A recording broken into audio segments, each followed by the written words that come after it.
Welcome to another episode of the Pathbreakers, the podcast that celebrates leadership and social impact.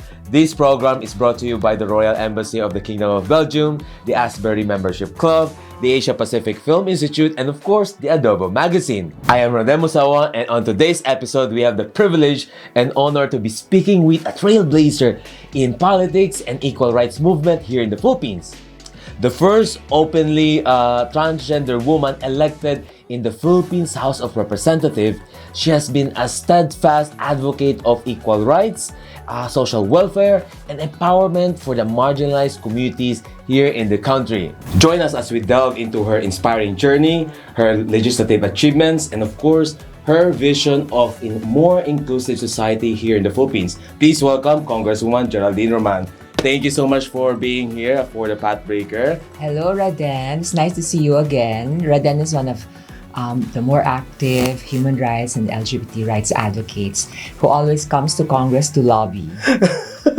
I know that you're very busy. Probably let's start with what has been happening with you lately. Well, actually, technically, I'm on my last term as Congresswoman, but the activities haven't ceased. Patuloy pa rin yung aming mga investigations in aid of legislation sa Congress. Now, we have right now the TRICOM meeting. No?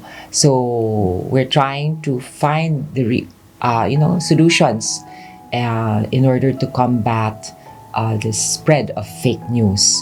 Kasi padami ang mga fake news eh. Ang hirap-hirap. Oo. It's hard to monitor, regulate how information being disseminated all over internet and even in the offline world, no? Oo. Tapos I also came from Mexico, where I attended the International Parliamentary Union. I saw your photo with the Mexican president. Yeah, the first female president of Mexico. And they announced it, no?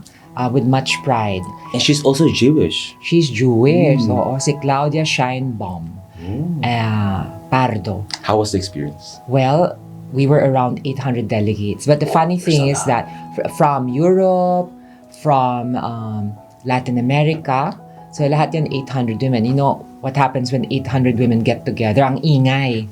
Oo, so nagpipilahan kami to pose with the president. But when she heard we were from the Philippines, she called us. Oo, kasi it seems that Mexico and the Philippines, parang they are aware that we have a common history, yes. No? Shared history of colonization. And of course, during the Spanish time here in the Philippines, it was Mexico who are administrating the Philippines under the flag of Spain. Correct. Oo, that was, these were the, how do you say that in English? Mga virrey. In Mexico then was called Nueva España or the New Spain. So we were administered by Mexico in the name of the Spanish king and queen, no? So yun na nga nangyari. So I remember in one of the discussions, no? There were sessions. We were talking about how social media is weaponized against political rivals and how it affects women in a more grave manner, no? Especially what's happening now or with... even the LGBT. Yes. Kasi pag inaatake sa social media ang men, it's more of what they do and I don't know, what they have done. Yes. Pero pag inaatake ang babae at saka LGBT community, pumapasok na dyan yung slut shaming, The body morality, shaming, the morality, ginajudge na, and also pati yung gender mo. Or like me, for example, I'm a trans woman. Because of my participation in the TRICOM, nababash din ako. Kala nila I'm going to push for censorship and everything like that, which is not the truth. I am a journalist by training. I am fully aware of the importance of the constitutional right to freedom of expression. So, and there's also a growing troll farms in the country. ay grabe. I heard based on the news we were like ground zero or zero something like In the world. In the world we have Wow. tons of troll farms. I don't know who are paying them, but Troll capital of the troll world. capital of the world. So we are ground zero. Alam mo kasi nga ganito yan eh. Trolls are paid. And I guess people want employment. And I actually met people who've worked as trolls. And marami nga sa kanila umiiyak eh. Meron pa nga yung, actually, one famous case was this troll who apologized to Senator Laila De Lima. Humingi siya ng tawad, ma'am, binabash ko kayo, I was a paid troll. And even though I was aware na false yung mga accusations sa inyo, I had to do it because I was paid to do it. That was part of my contract. Pero ang sakit-sakit sa kalooban ko. Kung meron tayong dapat pagbasihan and for us to make informed decisions, dapat lahat yan nakabase sa katotohanan. That is true. And I think we have this growing competition on who holds the truth. Who holds the truth? Well, you know, I'm a journalist by training. I studied in Spain. I have an MA in journalism from University of the Basque Country. So, well, I guess this is taught in all journalism schools. Who holds the truth? As long as you can demonstrate, you can prove a certain piece of information, as long as it is verifiable, as long as it's substantiated, then you have the truth. Diba? Sabi ko nga why are people, or here in the Philippines, so afraid of the truth? When you know and you're confident that you know you have the truth, I mean, ano pwedeng sabihin sa'yo? Unlike if you try to spread fake news, you are perfectly aware na hindi totoo yun. Pag nabuking ka, nakakaya. This is what happened in the TRICOM meeting yesterday. They were apologizing. And they were crying as well. And they were crying because what can you do in the face of being, uncovered and discovered in open media? Yes. Maybe and the entire country was watching, no? Nice. Nakakahiya yun bilang content creator. And it's a resibo forever. Yeah, pero ka ng stigma na hindi pala siya makatotohanan. That's the, what you call it? A friend of mine once said, I'm not so sure if this is the correct word. Falsus in unus, falsus in omnibus? In omnibus, yes. That is a Latin adage in that is used in law, which means if you are false if nagsisinungaling ka sa maliit na bagay, malamang magsisinungaling ka sa maraming bagay. Yes. And for a content creator or a journalist to engage in that type of activity, malaking kawalan sa kanya. It's a double-edged sword. It might make you controversial or, pag-uusapan ka. But at what cost? At what cost? Pag nabuking ka, lagot ka. Meron ka ng stigma. Yes. You bear that scarlet letter na, di ba?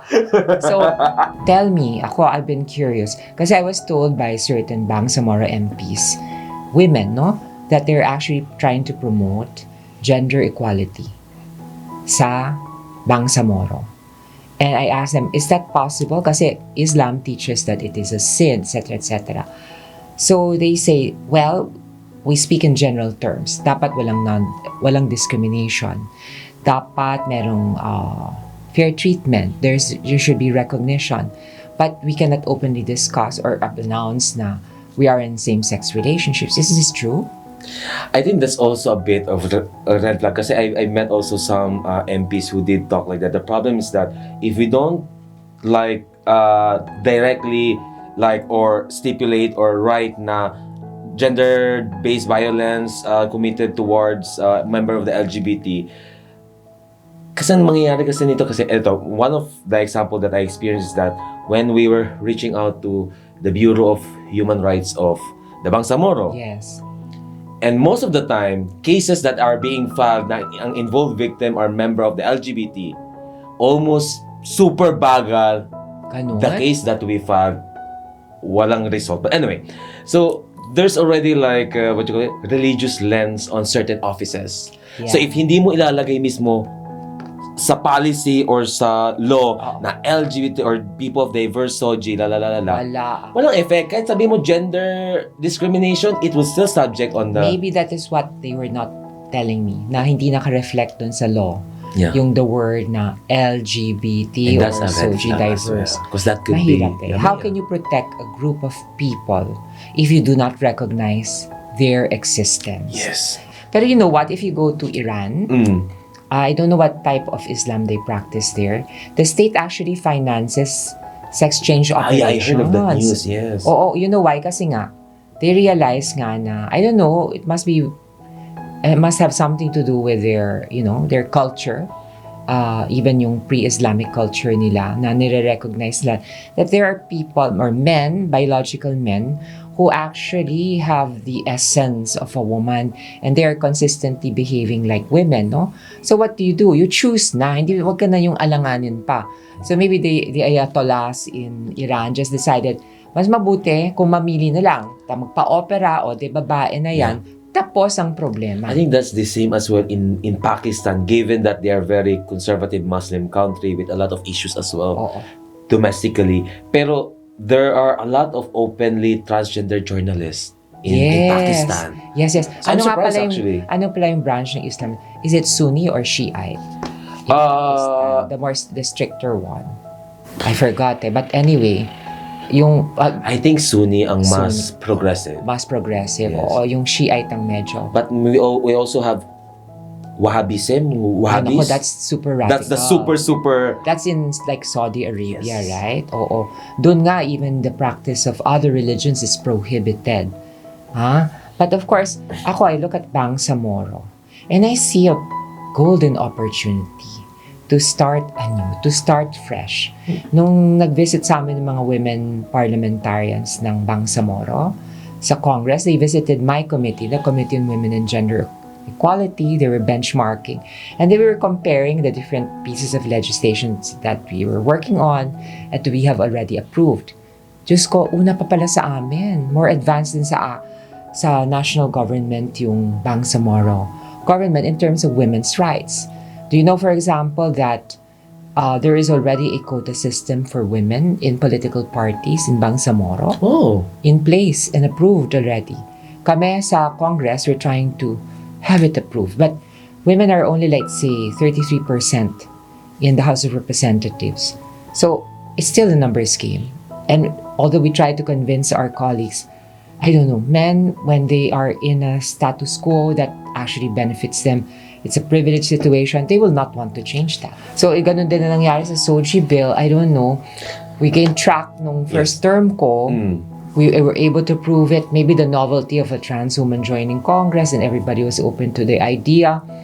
Pero ngayon, nahihirapan ako Kasi meron ding internal politics sa House. Those who oppose it may, do favors for, I don't know, the House leadership. The House transactional relationships. Yes, that's correct. And that's a reality that everybody should know. Can you share with us your early experiences in Orani, Bataan? My childhood. Yes. Oo. Ako daw yung babaeng walang nakaraan. Hindi. Ako naman, normal childhood. My parents, I'm lucky. Okay, my parents were very, very supportive. You know, when you're a trans child, trans girl, no? Alam ko na na there is something different with me. Kasi three boys technically kami. Si kuya, ako, tapos yung kapatid ko si Attorney Tony. And iba, I couldn't relate to them I was playing with my girl cousins and I had different interests. My brothers would play with trucks, they would play with guns, they would engage in rough sports and rough games. Ako, ang hilig ko, Barbie dolls, lutu-lutuan, and then also mahilig din ako sa Chinese garter, jackstone, and lagi akong kasama ng mga girl cousins ko. Now, how did they react? Wala, inayaan lang ako ng mga brothers ko, but I did notice yung mga tito-tita ko, they were trying to encourage me to play with the boys. But I would naturally gravitate towards the girls. And really, I never could relate to my brothers. So, I guess my parents noticed that. Hindi naman tangang parents, they're not clueless.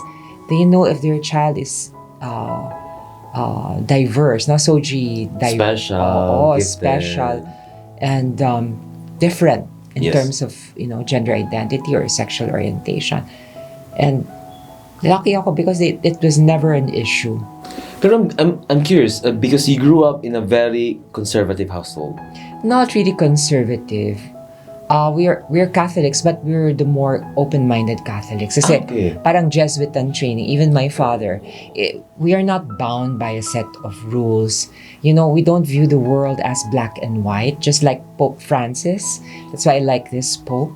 You know what? Even when we were growing up, we had this training on My father, he was deeply philosophical, and even at a young age, he would talk to us about logic. He would talk to us about morality and ethics, and he taught us not to judge other people because, in determining what is right or wrong, he said circumstances always matter. It's easy to judge. For example, technically, bawal daw pumatay. Tapos, syempre, titingnan mo, bakit pinatay? Malay mo, in self-defense pala. Or, for example, sa amin kasi, bawal ang abortion. Yeah. But, before judging that woman who has undergone abortion, maybe you should know na pang-10 anak na niya yan. Yeah. And all of her children are malnourished. Even her body is, or maybe her life is in danger. Especially if rape victim. Kung rape victim. Yeah. You see? So, madaling mag-judge. So, my father taught us that. And some people may call that relativism. Pero hindi eh. I believe, in the divine. I believe in God. And really, mas malawak naman siguro ang utak ng Diyos kaysa sa atin. Because He made us. That is our belief. And there is variety. There is diversity in creation. So we cannot just reduce the world to black and white. Anong bata ko, ayoko mapahiya yung father ko. May anak ka palang bakla. I would, low-key lang ako, quiet. And then, I had to deal with the bullying. Pero hindi, my father was protective, also my brothers. They taught me that, sa bagay matalino na ako ng batang yabang. Hindi, talaga. Yes. Honor student. And it came naturally. That I was fortunate, I didn't have to study a lot. Wow. Pag nasa klase ako, I just listened to the teacher. And then I would process the information in my mind. And then, pagdating na exam, perfect score. Andun yung judgment sa exam.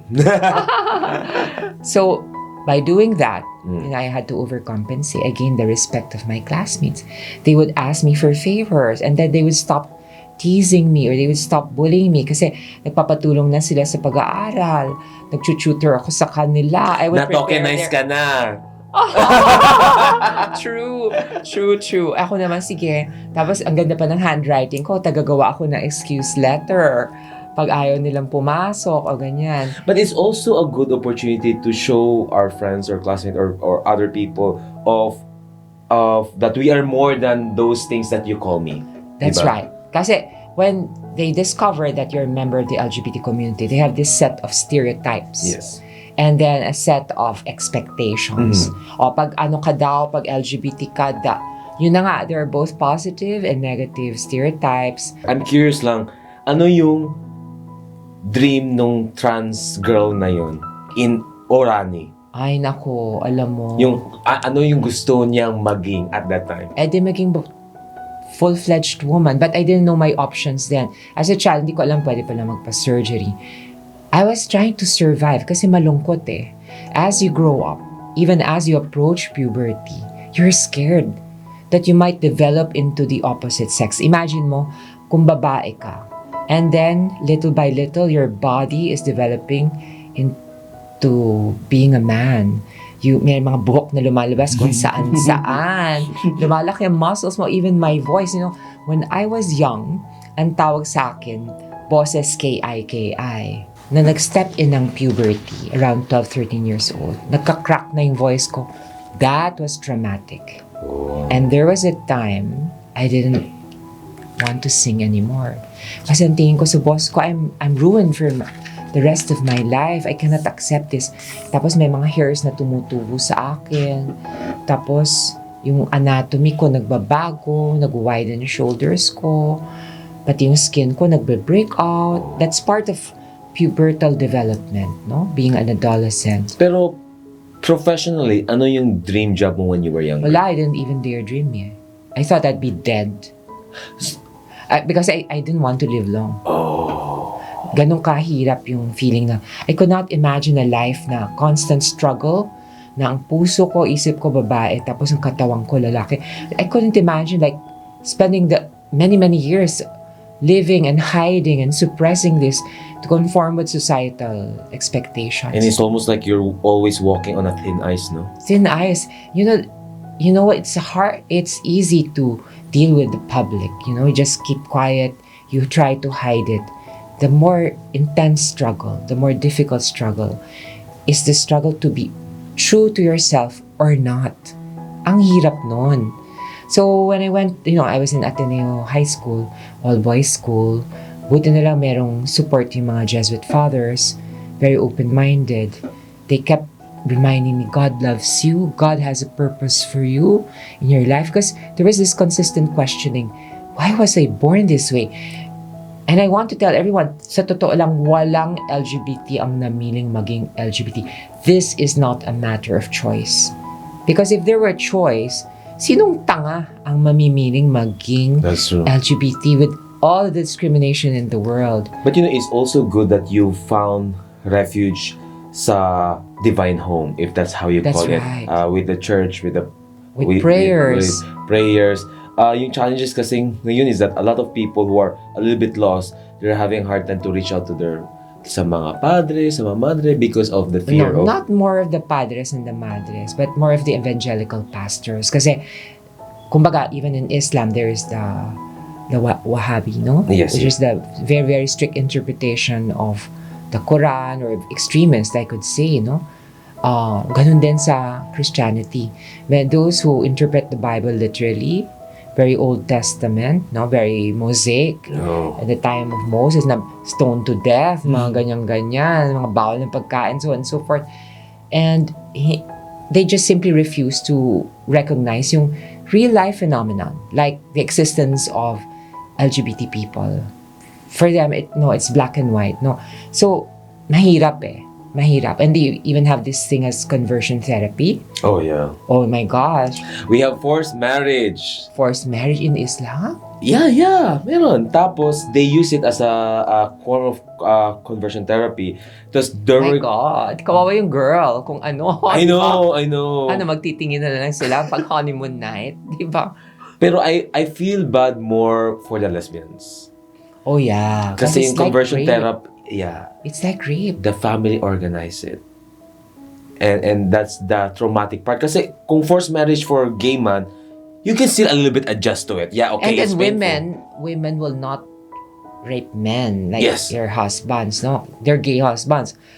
Baka nga maging beshi na lang sila, magpulutan sila.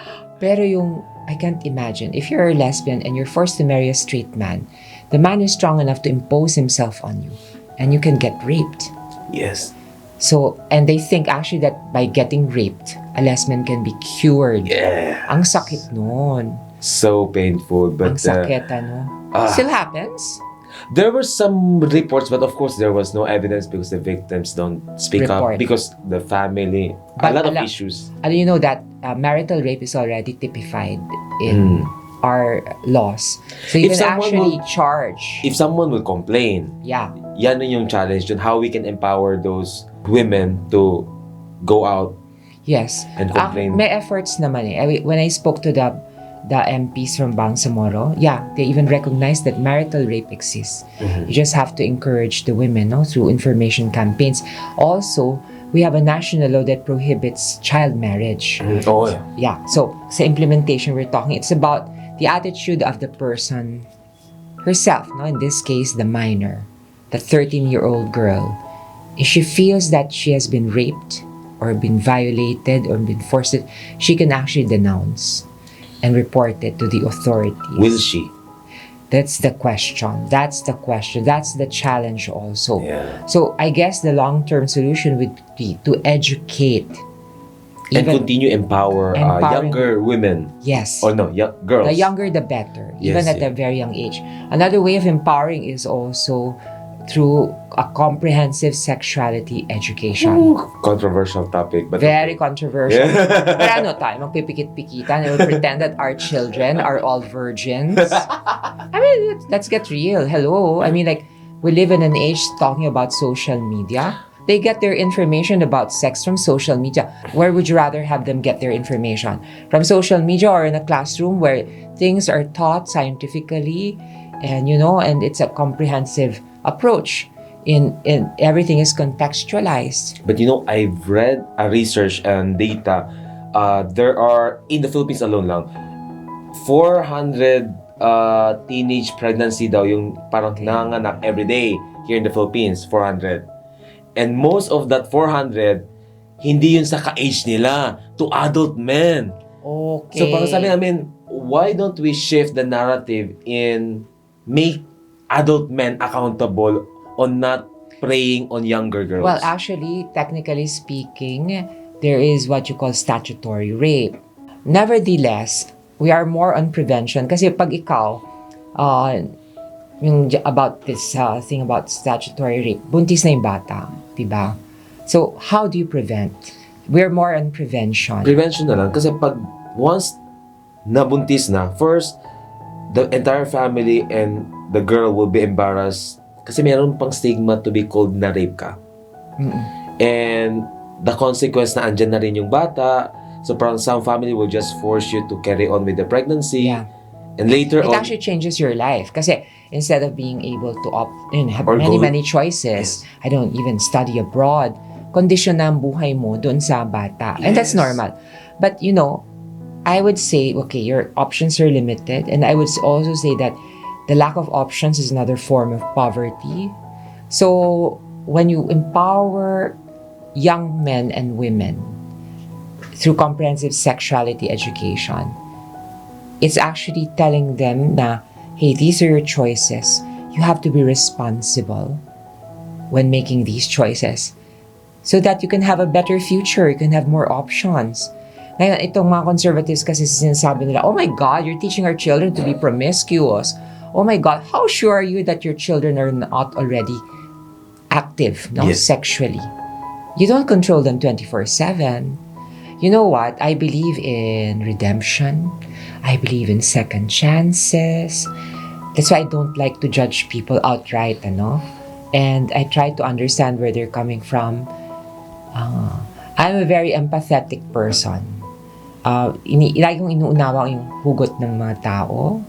And I think that also helps me dun sa my style of governance and also when I legislate laws. Gusto ko yung parang nakabase talaga sa pangangailangan ng tao. that's true. I'm curious, what was your challenges going through the process of transitioning? Na-transition ka ba before? College. Oh, so when you were in the Philippines? In the Philippines still, Okay. okay. Nag-grow na yung hair ko. Tapos meron ako mga friends ko, naturally girls. And they would tell me, ay Geraldine, I know this hair remover. Ganyan, mga ganyan. And then, I had some trans friends who provided me with hormones. So I started hormone therapy and buti na yung habol. Buti na habol. I know Oo. stories, but okay, sure. Buti na paganda. I know, Diba? Kasi nga, it's a big issue for... Hindi na daw effective, di ba, ang hormone pills pag medyo of certain age ka na, pag nag-start ka Pag late. late na, oo. Ako, I start sa mga 16, 17, Okay. ganyan. Sana nga earlier because in different countries, in developed countries, in Europe, Canada, United States, a child, kasi bata pa lang, alam mo na kung trans ka. You have what is called gender dysphoria, this consistent discomfort with your anatomical sex because it does not correspond with your mindset, how you feel, how you think, the way you behave, and it's something consistent, insistent, and persistent. And sometimes it could be lethal, that discomfort, because when you lose hope and you can't imagine, baka mag-suicide ka. Sabi ko nga sa'yo, kung hindi yung connection ko with the divine, the prayers, maybe I would have committed suicide already as a teenager. Ganun ka-compelling yung desire to be a woman. So, please don't judge members of the trans na para kami, na delusional kami like that. This is our reality. We exist. And I don't think you should judge us in our fight to be our true selves. And I really find it like courageous for the trans community to go through that certain process and all they have is their strength inside. Yeah. While everything around them is crumbling. Yeah, when everybody is judging them or there is no recognition, there is no validation except for those who are more open-minded, those who are understanding. But you know what? In the end, you learn to ignore all of the bashing and the judgment. Kasi nga, you are becoming who you are, and no experience can give you greater joy than being true to yourself. No experience can be more liberating than accepting yourself and becoming your true self, with the knowledge that by being authentic to yourself, you can develop your full potential. So when that was settled, I transitioned, and then I moved to Spain. I even met more trans people, and I knew that I had more options. That actually made me blossom as a woman. Sa Spain ka ba nag-gender reassignment? Hindi, I went to the US. But before that, I was in Spain. I even met trans actresses who lived normal lives, as women. And even sa Spain, that was not an issue. Of course, at that time in Spain, nobody knew I was still transitioning and that I was a trans woman, no? And they treated me as a normal woman. But when I was applying for work, they would see my papers with my old name, and they would say, why? And then I would tell them my story. Sabi nila ganun, you know what? Your being trans is not an issue, but we're concerned of how happy you can be. Because here in Spain, you can actually apply for a name change kahit hindi ka pa nagtra-transition. But it would be better if you opt for surgery and then apply for legal change in name, and then you can become your best self. Kasi we'll hire you now, but people will be talking behind your back, not because they will judge you, but will teach you like parang something, parang she's parang like a freak, no? In a circus. So that was then. Nowadays it's not an issue anymore in Spain, and new generations know to treat transitioning or pre-op trans people, and they don't make a distinction. So ako, yun na nga, my trip to Spain had its purpose. More options, and then finally, I even had a boyfriend, my first boyfriend. You fell in love in Spain. I fell in love for the first time in Spain. Ooh. A tall Spaniard, an engineer, very good man. Oo. Tawagin natin siya sa pangalang R. Raul. I fell in love with Raul, very kind. He treated me as a woman. He loved me as a woman. And then he was the one who said, I think you'll be happier if you opt for surgery. And I spoke to my father, who was in the Philippines then. He picked me up in Spain and we flew to New York. Kasi my brother who's a doctor now, was doing his internship in New York. We went to this Jewish hospital, Montefiore, and then we consulted the best surgeon possible. I went to the best psychotherapist because, before they allow you to undergo surgery, you have to have that go signal from a psychotherapist. They have to make sure that your gender dysphoria is real. It's compelling, it's strong, no? Kasi this is a decision. Unless you undergo surgery, there's no turning back. It won't grow back. Oh, that's true. That's true. So she had to make sure. I went to a very, very good psychotherapist. So instead of undergoing that year-long process, after 4 sessions with her, she gave me her go signals. Kasi at that time, I was already living as a woman in Spain.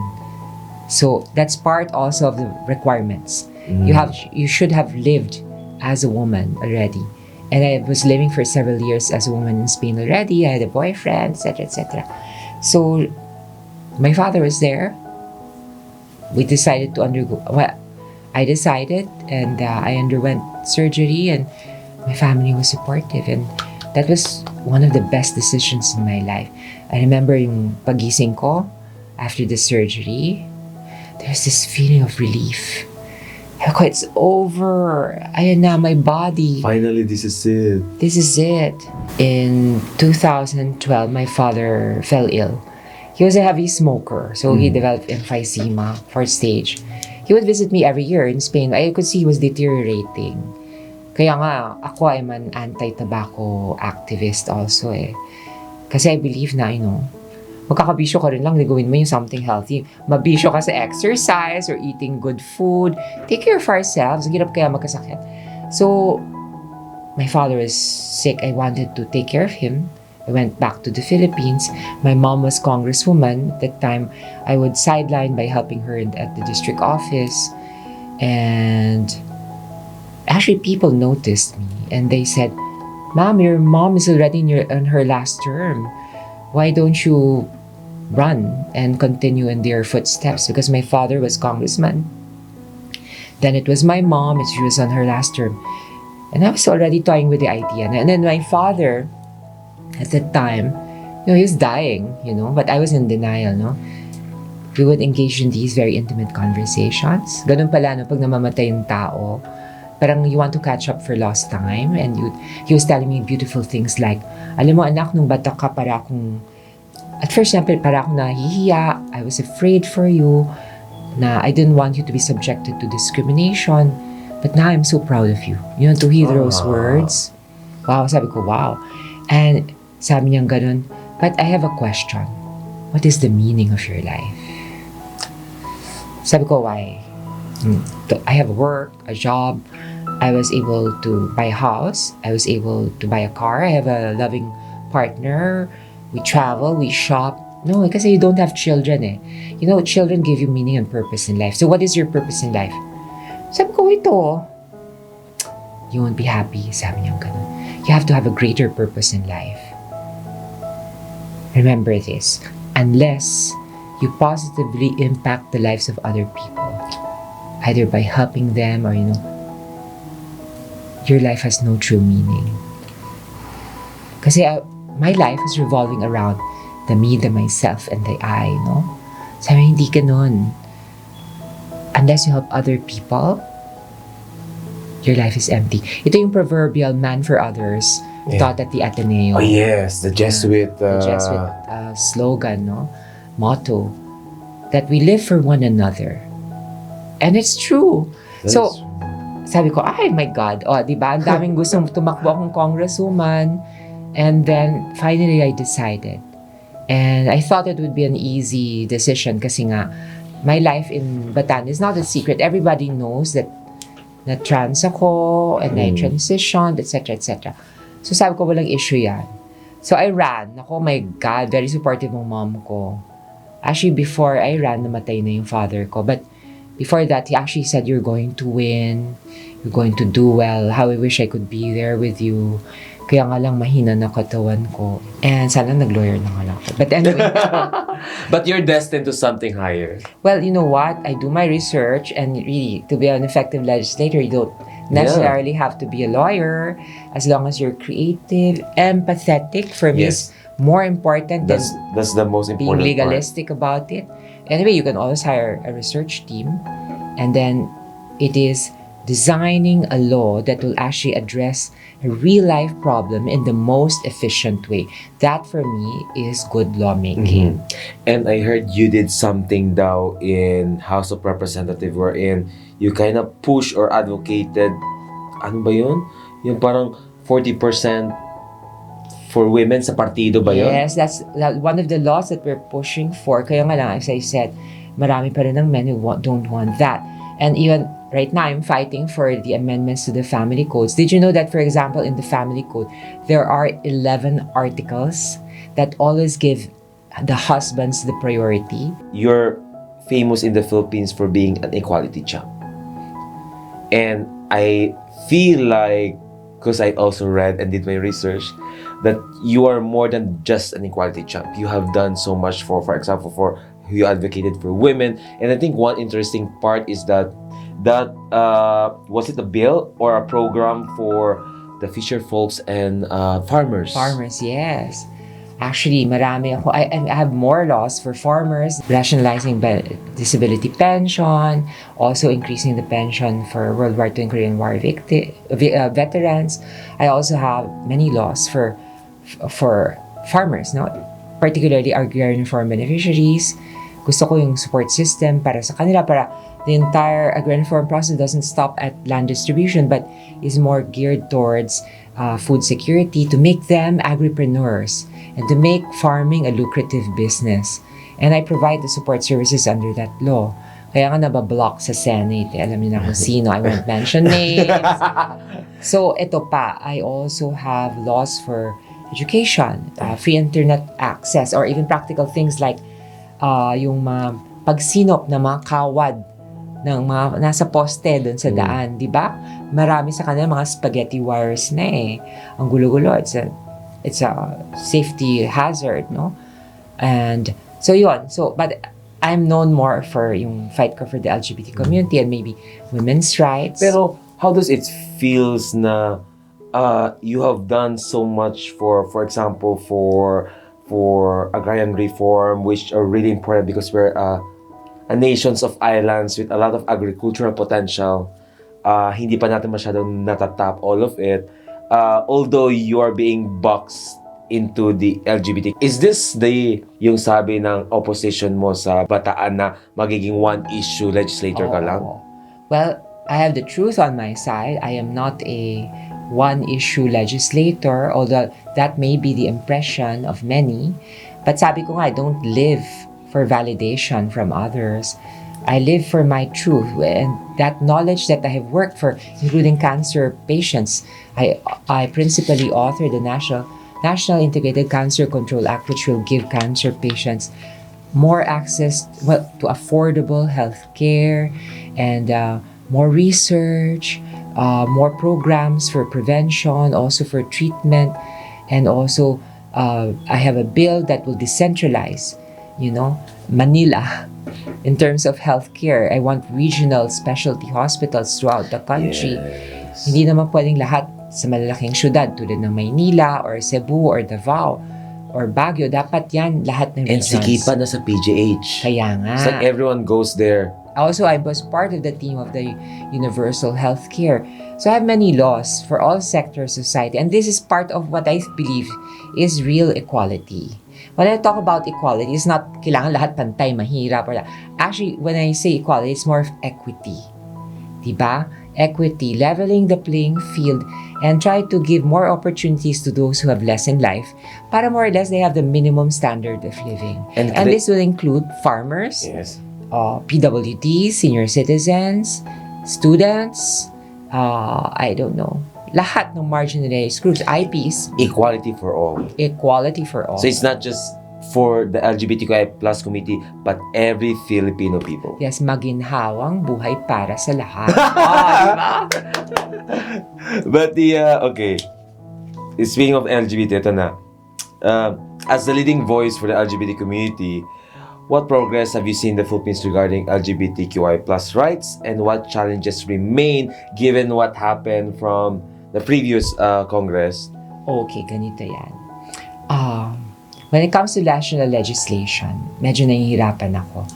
Ang ating highlight was in the 17th Congress way back in 2017 when we were able to approve unanimously the SOGI-SC Equality Bill in the House of Representatives.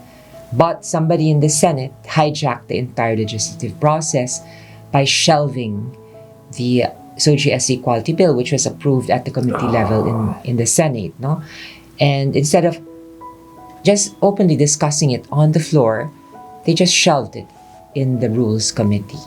Sabi ko nga, maybe that person does not have the capacity to engage in an intelligent debate, so that person decided that it would be better just to keep it in the shelf, in the fridge. Or by vested interest? Yeah, obviously, vested interest niya is not to have it approved. Oo. Pero sabi ko nga, if you have very strong arguments against this bill, then be ready. There is nothing to fear. I'm sure you'll be able to defend it in an intelligent manner. Kaya nga lang, pag walang intelligence, ang last resort mo is to hijack it. That is true. By abusing the process or the procedures. Although, what is hope there is for the SOGI Equality Bill? Well, parang mahirap kasi may resurgence ng conservatives around the world. Yes, this coming election. And they are funded by the international right-wing lobby. No? So, sa national level is difficult. But, ang ating consuelo is, at least at the local level, to date, we have around 70 Yes. LGUs who have passed anti-discrimination ordinances. Which is really good. Which is good. Like I have Bataan, you also have Quezon City, which is the mother and of all of all the LGUs when it comes to anti-discrimination ordinances. You have Cavite Province, you have La Union, you have several cities, several towns, and that's good. And it only shows to all Filipinos, to society in general, na walang masama kung magpasa tayo ng isang anti-discrimination law at the national level. Dahil nakikita natin at the local level, meron naman anti-discrimination ordinances. Hindi naman bumabagsak ang langit, wala naman Sodom and Gomorrah nangyayari, no? Ito But I kasi think it's always all about providing everyone the opportunity to access like social welfare or the government services without being judged. Yes, ganun lang kasimple yun eh. Kaya nga lang, these conservative groups, they want to pretend that the LGBT does not exist. And if you could read the minds of these holier-than-thou, prophets of doom, ganito ang pag-iisip nila. Okay. The LGBT community is sinful and therefore does not deserve these rights. Their lives should be made more difficult so that they will change their minds and decide to become straight in accordance with the Bible. That is how they think. I don't want you to cut this out from the interview because I'm looking straight at the camera and I'm addressing these prophets. Pinagdadasal ko kayo. Kunin na sana kayo ni Lord. So, this is to make people aware na discrimination is there, marginalization exists, and it's an ugly thing. And it can happen on several layers. And what do we do about it? Ito ang challenge sa lipunan. Dahil hindi ka affected, hindi mo paglalaban, tatanggapin mo, you will promote it, will you be complicit, will you keep quiet pag may na-marginalize na discriminate na tao? You don't. Kung tao kang merong pakiramdam, may konsyensya ka, at tunay na lumalaban ka para sa kabutihan ng lipunan at na ibang tao, huwag natin tolerate yun. That is true. And I think naman, if I were in the position of these communities with intersecting marginalization, I would be happy seeing someone who speak for me and fight for me. And I think that's the important there na it has become also your purpose, like what your dad have mentioned. Yeah, it has become my greatest purpose in life. At this point, I'm on my last term. I look back. Sabi ko, bitin, sana walang term limits. Ganun. I'm doing my job naman eh.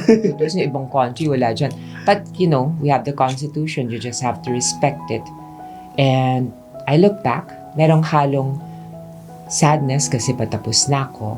And then also, frustration dahil hindi ko natapos yung ibang advocacies na pinaglalaban ko. I did not see the fruition of the SOGIE Equality Bill. But there were other laws that I had seen, na naaprubahan, signed into law, and there's this gratitude, Papasalamat ako for the opportunity, papasalamat ako sa acceptance na binigay sa akin ng colleagues ko, for the respect, papasalamat ako sa recognition, not only here in the Philippines, but also in other countries. Sabi ko nga, even sa IPU, when they found that I was the first trans woman in Congress in the Philippines, nag-standing ovation sa akin. Sabi ko, wow, what did I do to deserve this? But I will be back. For sure. I will be back. For sure. The Constitution requires me to rest for 3 years, but I will be back. I'll fight to be back in a position wherein I can help a greater number of people. So, since your term in the House of Representatives is ending soon, have you already contemplated on what's next for Geraldine Roman? Sabi ko nga, I'll be back maybe in 2028. Well, before 2028, what's next for Geraldine? Maybe an appointed position. I would love to work, I don't know, with the Department of Tourism or maybe in the Department of Energy. Not many people know na magaling ako sa renewables. I'm also a green person. I like sustainable energy. I've seen it work in European countries, and I like the same thing for the Philippines. Sabi ko nga sa iyo, my God, kasi nga panay gender equality ang nababansag sa akin, but I have other aspects too. Last question, Congresswoman, when you hear the word Pathbreakers, what comes in mind? Because I feel like... What's that term? I really don't know. Pathbreakers. Yes. Yeah, pathbreakers. Pathbreakers, anong sabihin kaya? It's like you break the path. Because here in the Philippines kasi we have this culture where everyone create the path for you and people just follow it. Okay. Going out of the box. Yes. Going out of the box. I think this is what everyone should do. You don't let other people decide what your path is, what your calling is. Listen to that voice inside. Find your true calling. Find your true self. And once that's settled, the rest will follow. I think you can be more productive, you can be happier, you can develop your full potential pag sinundan mo yan. Now, if people consider me a pathbreaker, maybe I broke the glass ceiling, nobody thought that a trans person could actually be an effective lawmaker. Diba? Akala nila pang hindi ko naman nilalang o minamaliit ko yung mga viewcon, but I'm stepping outside of that stereotype, no? Yung kahon na pilit nilang nilalagay kami, no? Na sa trans community. Well, and the impact you have created has I'm grateful for the opportunity. At first, I was uncomfortable with it. You know why, Rhadem? Ang dream ng bawat trans person is just to blend in the crowd and not to talk about, hey, my gender identity is like this. Gusto mo nga, you'll be accepted as a cis woman in my case. And I was uncomfortable about talking about my past and the struggles I realized I underwent, no? But if by talking about my life story, if my life story and the awareness of it will serve as an inspiration for other people, okay lang. I've learned how to be comfortable with my past. I've embraced it. Hindi na ako yung babaeng walang nakaraan. But rather, I'm that woman who had to struggle to be herself and in order to find herself. And to eventually to be able to inspire and help other people. So there you go, everyone. So Congresswoman Geraldine Roman is a testament of resilience and unwavering commitment to the equality movement, not just for the LGBTQI+ community, but all the marginalized community who needed support and that voice to speak for them and to create an environment where they could feel safe so they could grow further. And that's all for this episode. And until our next episode, thank you so much, Congresswoman Geraldine Roman, for making time. I'm sure our audience have learned so much from it. Let's continue to celebrate those who lead with purpose and meaning and create a better world for each and every one. Thank you. Until next time. Yay!